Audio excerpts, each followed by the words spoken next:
Hello good morning. चलिए तो मैं इस वीडियो में लेके आया हूँ आपके लिए अकाउंट का एक छोटा सा टॉपिक जिसका नाम है प्रॉफिट प्रायर टू इनकॉर्पोरेशन। और वीडियो स्टार्ट करने के पहले मैं आप सबसे रिक्वेस्ट कर रहा हूँ कि प्लीज मेरे चैनल को सब्सक्राइब करिए और ज्यादा से ज्यादा शेयर करिएगा। चलिए हम आते हैं हमारे टॉपिक पे। हमारे टॉपिक का नाम है प्रॉफिट प्रायर। प्रायर का मीनिंग क्या होता है? बिफोर। Prior means before. तो profit prior to incorporation. Incorporation यानी रजिस्ट्रेशन। रजिस्ट्रेशन किसका? कंपनी का।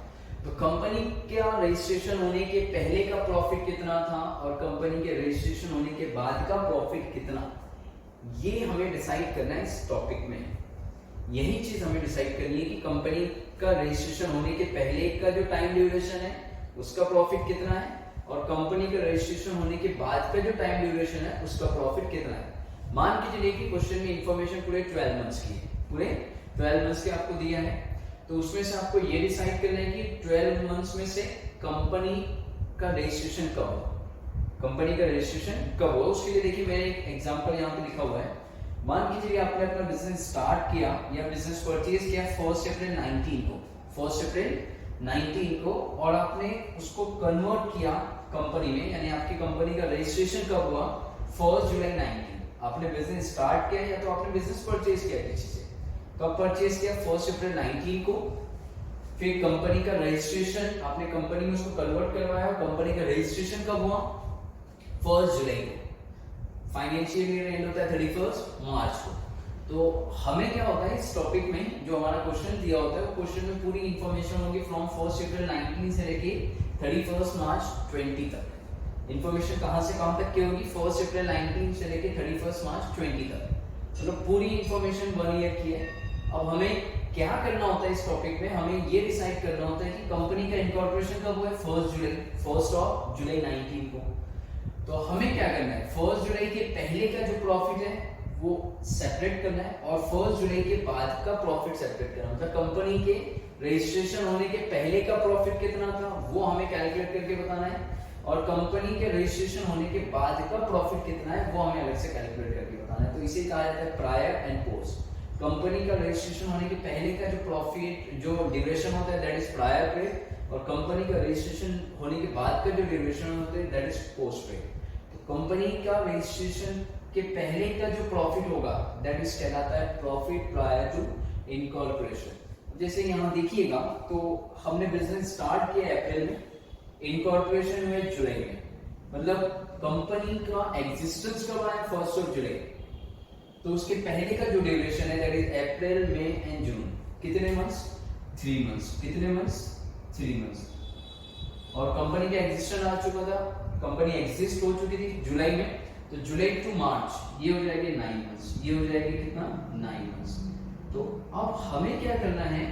हमें क्वेश्चन में जो भी प्रॉफिट दिया है उसे डिवाइड करके बताना है कि वो जो प्रॉफिट है उसमें से इन 3 मंथ्स का प्रॉफिट कितना है, मतलब कंपनी का इनकॉर्पोरेशन होने के पहले का प्रॉफिट कितना है और कंपनी के इनकॉर्पोरेशन होने के बाद का प्रॉफिट कितना है। ये इस टॉपिक का सबसे मेन है कि हमें क्या करना है, क्वेश्चन में जो प्रॉफिट दिया हुआ है उस प्रॉफिट को 2 पार्ट्स में डिवाइड करना है। कौन से 2 पार्ट्स में? कंपनी का रजिस्ट्रेशन होने के पहले का profit that is profit prior to incorporation, और कंपनी के रजिस्ट्रेशन होने के बाद का प्रॉफिट दैट मींस पोस्ट। तो चलिए शुरू करते हैं कि इस टॉपिक को समझने के लिए पहले देखिए कुछ मैंने मीनिंग लिखा है। प्रॉफिट अर्न और losses suffered during the period prior to incorporation is called profit prior to incorporation. मैंने कहा इनकॉर्पोरेशन कब हुआ? 1 जुलाई 19। तो इसके पहले का जो प्रॉफिट है that is profit prior to incorporation. Profit भी हो सकता है और रेयर केस में कभी लॉस भी हो सकता है। तो कंपनी के इनकॉर्पोरेशन होने के पहले का जो प्रॉफिट है उसे हम कहते हैं profit prior to incorporation. If the company purchase running business of sole trader or partnership, या फिर ऐसा हो सकता है कि आपने बिजनेस स्टार्ट नहीं किया, आपने किसी से बिजनेस परचेज किया, लेकिन जो बिजनेस परचेज किया वो एज अ पार्टनरशिप फर्म थी या फिर सोल ट्रेडरशिप थी। तो उन्होंने बिजनेस स्टार्ट किया था 1 अप्रैल को, आपने उनसे बिजनेस परचेज किया या टेक ओवर किया, और कब? 1 जुलाई को। जब आपने बिजनेस परचेज किया 1 जुलाई को, तो तब आपने इसको क्या बनाया? कंपनी बनाया। तब आपने इसको क्या बनाया? कंपनी बनाया। तो यहां दे रहे the company purchase running business of sole trader और partnership firm that this concept is applied. कब? जब एक पार्टनरशिप फर्म को या एक सोल ट्रेडरशिप बिजनेस को आप कंपनी में कन्वर्ट करते हो, तब इस टॉपिक की नीड हमें होती है। तो पहला पॉइंट हमने देखा प्रॉफिट प्रायर टू इनकॉर्पोरेशन का मीनिंग क्या होता है। तो रजिस्ट्रेशन होने के पहले का जो प्रॉफिट है वो कहलाता है प्रॉफिट प्रायर टू इनकॉर्पोरेशन। ये टॉपिक की नीड या फिर ये कंसेप्ट कब एप्लीकेबल होगा, जब आप किसी का रनिंग बिजनेस परचेज करते हो, जैसे वो पार्टनरशिप फॉर्म था या फिर सोल ट्रेडरशिप था और आपने उसको कंपनी में कन्वर्ट किया मिडल ऑफ द ईयर लाके, तब ये टॉपिक की हमें नीड होती है। अगला जो पॉइंट हमें समझना है that is dividation of expenses and income. ये जो क्वेश्चंस होता है इस टॉपिक में, जो हमें क्वेश्चन दिया होगा उसमें पूरा ट्रेडिंग और प्रॉफिट एंड लॉस अकाउंट आपको दिए होंगे, मतलब पूरे साल भर के एक्सपेंसेस, पूरे 1 ईयर के एक्सपेंसेस आपको दिए होंगे और 1 ईयर की इनकम दिया होगा। हमें क्या करना है, उन एक्सपेंसेस और उस इनकम को इन दो पार्ट्स में, इन दो पीरियड्स में डिवाइड करना है कि कंपनी बनने के पहले का जो 3 मंथ्स है उसके लिए कितने एक्सपेंसेस हुए और कंपनी बनने के बाद के जो 9 मंथ्स है उसके एक्सपेंसेस कितने। मतलब हमें एक्सपेंसेस और इनकम को क्या करना है, 2 पार्ट्स में डिवाइड कर देना है। कौन से 2 पार्ट्स में, तो कंपनी का रजिस्ट्रेशन होने के पहले और कंपनी का रजिस्ट्रेशन होने के बाद। फिर डिवाइडेशन ऑफ इनकम एंड एक्सपेंस। अब ये किस बेस पे होगा, अब हम इससे बांटेंगे तो ऑब्वियस सी बात है कुछ ना कुछ बेस होना चाहिए, एलोकेशन में कुछ ना कुछ बेस होना चाहिए। तो देखिए पहले सबसे मैंने लिखा है टाइम रेशियो। हम क्या करेंगे, एक्सपेंसेस या इनकम जो है उसको टाइम रेशियो के बेस पे डिवाइड करेंगे। कुछ एक्सपेंसेस ऐसे होते हैं जो टाइम से रिलेटेड होते हैं और कुछ इनकम भी। जैसे एग्जांपल के लिए रेंट जो है ये टाइम से रिलेटेड है, इसका कंपनी या पार्टनरशिप फॉर्म से कोई लेना देना नहीं। मतलब अगर से आपने किसी से प्रीमाइसेस रेंट पे लिया है तो वो जो रेंट है वो आप मंथली पे करोगे, इररिस्पेक्टिव आपका बिजनेस, मतलब बिजनेस का फॉर्म क्या था, पार्टनरशिप थी या फिर वो कंपनी हो गई या फिर आपका सेल था नहीं था एंड सो, वो सब कोई मायने नहीं रखता। तो कुछ एक्सपेंसेस होते हैं जो टाइम से रिलेटेड होते हैं और कुछ एक्सपेंसेस होते हैं जो सेल से रिलेटेड होते हैं। नॉर्मली जो हमारे फिक्स एक्सपेंसेस होते हैं, जैसे मैंने एग्जांपल दिया रेंट, सैलरी, ये सब क्या हमारे फिक्स एक्सपेंसेस है, तो ये रिलेटेड होते हैं टाइम से। और सेकेंड रेशियो मैंने कहा कौन सा, सेल रेशियो। तो कुछ एक्सपेंसेस होते हैं जो सेल्स पे डिपेंड करते हैं। एग्जांपल के लिए advertisement, discount to customer, bad debts, तो ये सारे कैरीड आउटवर्ड, ये सारे एक्सपेंसेस जो है इनका टाइम से रिलेशन नहीं है, इनका रिलेशन किससे है, सेल्स से। तो कुछ एक्सपेंसेस हमें टाइम रेशियो पे डिवाइड करना है और कुछ एक्सपेंसेस हमें सेल रेशियो पे डिवाइड करना होता है। और कुछ स्पेसिफिक पीरियड वाइज होते हैं, ये सबसे ज्यादा केयरफुली देखिएगा ध्यान से। कुछ एक्सपेंसेस है जो सेल और टाइम के बेस पे डिवाइड नहीं करना है, उसको डायरेक्टली या तो प्रायर के पीरियड में लिखना है या फिर पोस्ट के पीरियड में। तो expenses related to soul tradership या फिर पार्टनरशिप फर्म अगर से होगा तो वो प्रायर के कॉलम में आ जाएगा। और ऐसे एक्सपेंसेस जो सिर्फ कंपनी से रिलेटेड होंगे वो कौन से कॉलम में लिखने होंगे, पोस्ट के कॉलम में। तो expenses related to sole trader और पार्टनरशिप फर्म हो सकते हैं या फिर एक्सपेंसेस रिलेटेड टू कंपनीज हो सकता है। कोई पार्टनरशिप फर्म से या सोल ट्रेडर से रिलेटेड एक्सपेंसेस हैं तो उसे हम प्रायर के कॉलम में लिखेंगे। और ऐसा कोई एक्सपेंस है जो सिर्फ कंपनी ही कर सकती है, एग्जांपल के लिए discount on issue of shares, director fees, ये सब कब होता है, जब कंपनी बन जाएगी तब, उसके पहले ये सारी चीजें होती है कि नहीं। तो कंपनी से रिलेटेड कोई अगर से एक्सपेंस है तो उसको डायरेक्टली हम पोस्ट के कॉलम में लिख देंगे या फिर पार्टनरशिप फर्म या सोल ट्रेडरशिप से रिलेटेड कोई है तो उसे हम कायम लिख देंगे प्रायर।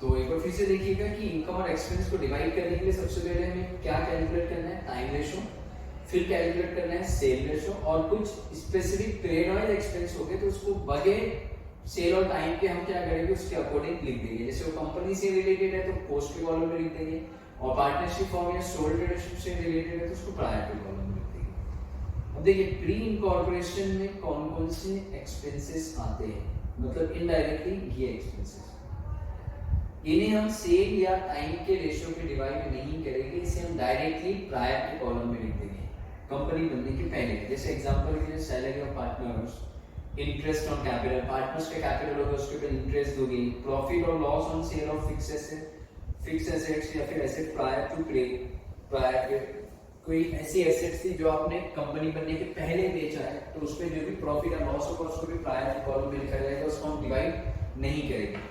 फिर इंटरेस्ट ऑन ड्राइंग, पार्टनर से कुछ अमाउंट, कुछ कैश या गुड्स विड्रॉ किया होगा उसका ड्राइंग, वो भी प्रायर के कॉलम में आएगा। Next one is commission to partners. Partners को अगर से बिजनेस से कमीशन दिया है तो ये पार्टनरशिप फॉर्म से रिलेटेड, मतलब कंपनी बनने के पहले का खर्चा है, इसलिए ये भी प्रायर में आ जाएगा।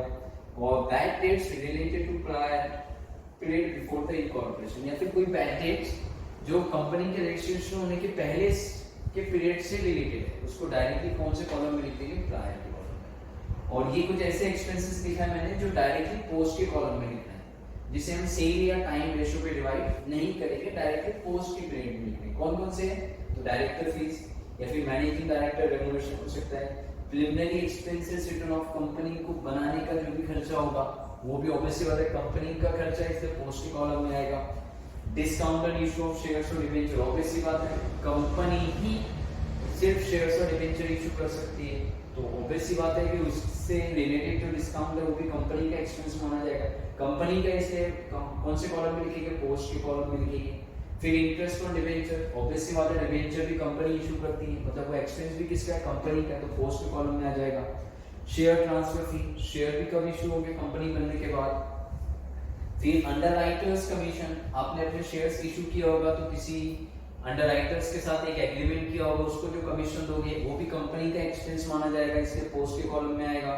फिर एक्सटर्नल ऑडिट फीस, देखिए दो टाइप के ऑडिटिंग हो सकती है, एक तो इंटरनल और एक एक्सटर्नल। अगर से एक्सटर्नल दिया है तो हम डायरेक्टली उसको पोस्ट के कॉलम में लिख देंगे, मतलब उसको हम कह सकते हैं कंपनी ऑडिट। और प्रोविजन फॉर बैड डेट्स और टैक्स अगर से दिया है, प्रोविजन फॉर बैड डेट्स और टैक्स, इसे हम डायरेक्टली पोस्ट में लिखेंगे। प्रोविजन फॉर बैड डेट्स को हम सेल रेशियो पे डिवाइड नहीं करेंगे, क्यों, क्योंकि प्रोविजन याद रखिएगा, provision for bad debts closing balance पे कैलकुलेट किया जाता है डेटर्स के, और डेटर्स के क्लोजिंग बैलेंस में मतलब वो कौन से पीरियड में आएगा, पोस्ट के पीरियड में। तो प्रोविजन फॉर बैड डेट्स या फिर प्रोविजन फॉर टैक्स अगर से है तो उसको हम डायरेक्टली कौन से कॉलम में लिखेंगे, पोस्ट। तो ये कुछ ऐसे एक्सपेंसेस हैं जो कुछ प्रायर में आने वाले हैं, कुछ पोस्ट में। Prior and post, pre incorporation period में सारे एक्सपेंसेस कितने हैं और सारे एक्सपेंसेस पोस्ट में। इसके अलावा जितने भी एक्सपेंसेस हैं वो या तो टाइम रेशियो पे डिवाइड होगा या फिर सेल रेशियो पे, डिपेंड होगा कि वो कैसे फिक्स नेचर का है, इररेस्पेक्टिव ऑफ द सेल, मतलब सेल से कोई लेना देना नहीं है, वो फिक्स नेचर का है तो वो टाइम रेशियो पे डिवाइड होगा। और वो अगर से वो वेरिएबल नेचर का है, मतलब जिस जो डायरेक्टली कोरिलेट करता है सेल्स के साथ, तो वो सेल रेशियो पे डिवाइड होगा। तो पहले हमने देखा मीनिंग, फिर हमने देखा कि एक्सपेंस और इनकम को किस बेस पे डिवाइड करना है। अब आते हैं रेशियो कैसे कैलकुलेट करेंगे। तो सबसे पहले टाइम रेशियो कैलकुलेट करना है। पहले कौन सा रेशियो कैलकुलेट करना है, टाइम रेशियो। तो टाइम रेशियो में दो आपको कैलकुलेट करने पड़ेंगे, एक कैलकुलेट करना है प्रायर और एक पोस्ट। एक कैलकुलेट करना है प्रायर का पीरियड और दूसरा पोस्ट का पीरियड। अब देखिए प्रायर का पीरियड कब से आएगा, तो first day of the current year या फिर बिजनेस स्टार्टेड। जैसे एग्जांपल लिखेंगे कि आपने बिजनेस स्टार्ट या बिजनेस परचेज कब किया, 1 अप्रैल से कब तक, डेट ऑफ इनकॉर्पोरेशन। तो बिजनेस परचेज है, बिजनेस स्टार्ट किया 1 अप्रैल 19, इनकॉर्पोरेशन कब हुआ, 1 जुलाई 19। तो ये जो ड्यूरेशन है ये कहलाएगा प्रायर। तो प्रायर कितने मंथ्स, 3 मंथ्स। फिर दूसरा जो ड्यूरेशन निकालना है that is the post, that is the post. ये कब से आएगा, date of incorporation to date of year end. Date of incorporation 1 July, date of year end 31 March. इसका ड्यूरेशन कितना है, 9 मंथ्स। तो इस तरीके से आपको सबसे पहले टाइम रेशियो निकालना है। अब हम इसको अगर से 3 से सब्ट्रैक्ट करेंगे तो 3 और ये आ जाएगा 3, तो 1:3। इसको 3 से अगर से हमने डिवाइड कर दिया टाइम को, तो ये 3 मंथ्स है और ये कितने, 9 मंथ्स। तो इसका आंसर मतलब इसका जो रेशियो आ जाएगा वो क्या आ जाएगा, 1:3। 1:3 के पहले में 3 मंथ्स थे, कैसे, तो first day of the current year end date of business purchase से इनकॉर्पोरेशन के पहले तक का पीरियड 3 मंथ्स का है। कौन से 3 मंथ्स है, अप्रैल, मई एंड जून। और फिर इनकॉर्पोरेशन से देखिए ईयर एंड होने तक का ड्यूरेशन कितने मंथ्स का है, 9 मंथ्स। तो इसको हमने शॉर्ट किया, इसको हमने 3 से डिवाइड कर दिया, तो रेशियो क्या आ चुका है, 1:3। मतलब जो भी एक्सपेंस होगा जो टाइम से रिलेटेड है, जो टाइम से रिलेटेड है उसको इस रेशियो में डिवाइड कर देंगे 1:3 का। एक एग्जांपल मानिए रेंट, क्या मानिएगा, रेंट। रेंट जैसे 4000 है, तो इस 4000 को हम क्या करेंगे, 1:3 के रेशियो में डिवाइड कर देंगे, मतलब 1000 और 3000। ये 1000 जाएगा प्रायर में और 3000 जाएगा पोस्ट में। तो सबसे पहले कौन सा रेशियो कैलकुलेट करना है, टाइम रेशियो। 2 पीरियड चाहिए, prior and post. First day of the current year या फिर डेट ऑफ बिजनेस परचेज या started to date of incorporation, मतलब इनकॉर्पोरेशन की जैसे एक दिन पहले तक का, और फिर दूसरा इनकॉर्पोरेशन से लेके ईयर एंड तक का। दूसरा रेशियो जो निकाला है that is a sale ratio. दूसरा कौन सा रेशियो होगा? सेल रेशियो होगा। सेल भी याद रखिएगा इसी ड्यूरेशन का चाहिए। तो फर्स्ट जो current year to date of आया, मतलब इन्हीं 3 मंथ्स का सेल आपको चाहिए। क्वेश्चन में उसके बारे में इंफॉर्मेशन दिया होगा। मान के चलिए कि फर्स्ट 3 मंथ्स का सेल है आपका 2 लाख। फर्स्ट 3 मंथ्स का सेल कितना है? 2 लाख। और फिर दूसरा सेल कब से चाहिए? From date of incorporation to year end. मान के चलिए कि ईयर एंड का सेल है 3 लाख। अब अगर से इसको हम शॉर्ट कर देते हैं तो शायद ये रेशो आ जाएगा आपका 2:3। देखिए कितने जीरो कॉमन है, तो 5 जीरो कॉमन है, तो अब यहाँ पर निकाल लोगे तो सेल रेशो आ जाएगा 2:3। सेल रेशो कितना आ गया? 2:3। और ये आपका टाइम रेशो हो चुका है 1:3। तो पहले टाइम रेशो निकालना है। टाइम रेशो के लिए 2 ड्यूरेशन याद रखिएगा। डेट ऑफ बिजनेस परचेज का फर्स्ट डे से लेके इनकॉर्पोरेशन तक का, और फिर इनकॉर्पोरेशन से लेके ईयर एंड तक का। जो ड्यूरेशन यहाँ पे रहेगा उसी ड्यूरेशन का आपको सेल चाहिए। जैसे फर्स्ट 3 मंथ्स का सेल आपको क्वेश्चन में दिया है एग्जांपल के लिए 2 लाख, और नेक्स्ट 9 मंथ्स का सेल दिया है 3 लाख। तो हमने रेशियो निकाल दिया, तो रेशियो क्या आ गया? 2:3। अब कभी कभार रेयर केसेस में ऐसा हो सकता है कि आपको परचेज रेशियो भी कैलकुलेट करना पड़े। कौन सा रेशियो? परचेज रेशियो भी कैलकुलेट करना पड़ेगा। तो परचेज रेशियो क्यों कैलकुलेट करना पड़ेगा? तो जैसे डिस्काउंट रिसीव वगैरह होगा, डिस्काउंट रिसीव, मुझे देखिए डिस्काउंट किस पे मिल रहा है? सेल्स पे या परचेज पे? परचेज पे। तो अगर से क्वेश्चन में डिस्काउंट रिसीव वगैरह दिया है तो उसमें फिर हमें परचेज रेशियो भी कैलकुलेट करना पड़ेगा। और परचेज भी इसी के अकॉर्डिंग चाहिए, इन 3 मंथ्स का परचेज और फिर बाद में 9 मंथ्स का परचेज।